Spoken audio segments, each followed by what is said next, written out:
Alam mo, ang yabang mo. Hindi sa'yo umiikot ang mundo. Paano kung sabihin kong mahal ko ang kapatid mo? Hindi ka maniniwala.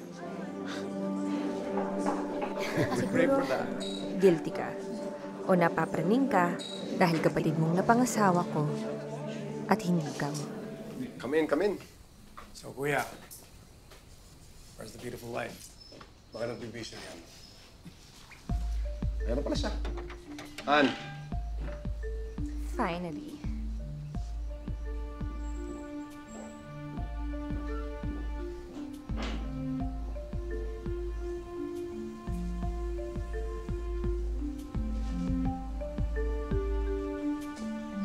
this is my lovely wife, Lani.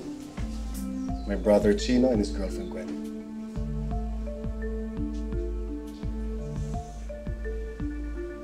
A toast for Chino and Gwen. Welcome home. Thanks, guys. Salamat. It's nice to be back, Tito. You know what saved me? The Lola's cooking. Excuse me, Dad. I'll just get some food.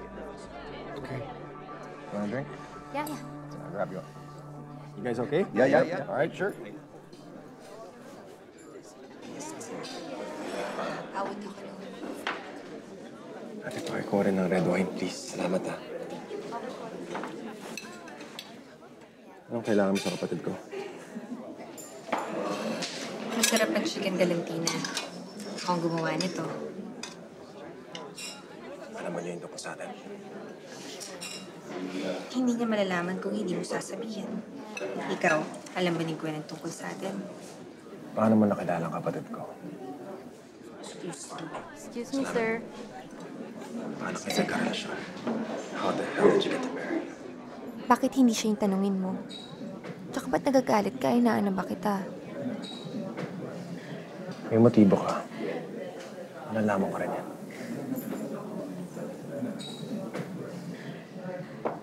Alam mo, ang yabang mo. Hindi sa'yo umiikot ang mundo. Paano kung sabihin kong mahal ko ang kapatid mo? Hindi ka maniniwala. Siguro, guilty ka. O napapraning ka dahil kapatid mong napangasawa ko at hindi ikaw. Pwedeng mababa ang standards ko sa babae. Pero ang kuya ko, disenteng tao yan. At mabuting babae nararapat sa kanya. Kaya yung motibo mo, huwag mo na ituloy yan. Kung kailangan mo ng pera, marami ako niyan. Layuan mo ang kapatid ko. Kainin mo na yan. Here you go. Oh, what?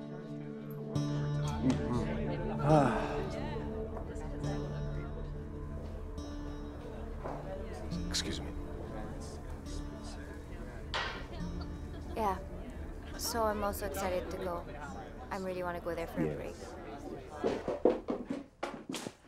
Anong ginagawa mo? Ang sabi mo sa akin, tanggap na niya. Oo nga, ano ba nangyari?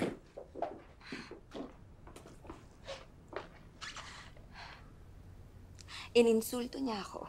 Kinwestiyon niya yung motibo ko sa'yo. Sami, kahit kailan hindi ko hinabol yung pera mo. Ako pa mismo nagsabi sa'yo na magpirmahan tayo ng prenuptial agreement. Diba? Ikaw yung may ayaw? Honey, I'm sorry. Hindi ko alam kung bakit nagsalita ng gano'n si Chino sa'yo. Pero huwag mo siya lalahanin. Kakausapin ko siya. Magkapatid kayo. Ayokong pumagitna. Honey, ikaw ang asawa ko. Kailangang respetuhin na yun. Kung hindi na kaya, kalimutan niya na magkapatid kami.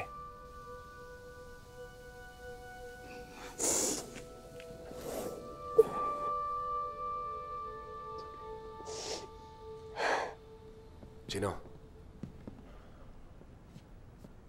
bakit mo binabastos ang asawa ko? Dahil hindi siya nararapat para sa'yo. Bakit kilala mo ba siya para magsalita ka ng ganyan?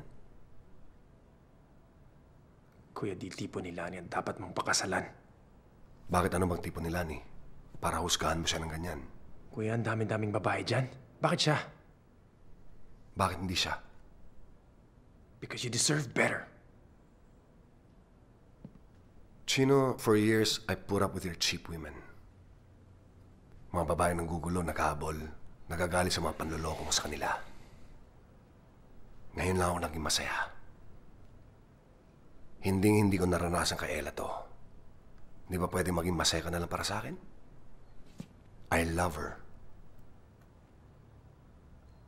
You love her. Well, kuya, sana maging masaya ka at hindi ka masaktan. Labas na ako dito. Hindi ako makikialam.